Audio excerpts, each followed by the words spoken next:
Ibu saya itu kan kehilangan daya ingatnya itu 5 tahun.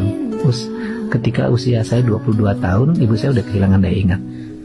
Dia nggak kenal saya. Kalau ketemu saya harus cerita dulu panjang baru dia meluk saya dan bilang Didi. Dokter mengatakan ibu saya itu karena sering menahan lapar. Rupanya dan tidak akibat menahan lapar ibu saya tidak tidur.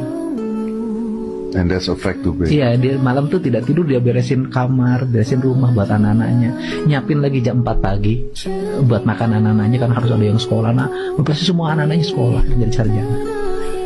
Dan itu dampaknya dia tidak tidur, akhirnya mengalami kerusakan. Dan dia tidak cerita itu. Dan saya baru tahu. Jadi ini Bapak ada di sini, itu adalah pengorbanan seseorang. Ibu saya. Kalau bapak saya umurnya sekarang 91 tahun, itu pengorbanan ibu saya. Bapak saya makannya dipisahin, harus bergizi. Gelasnya beda, piringnya beda, tempat nasinya beda. Dan ibu saya melindungi bapak saya.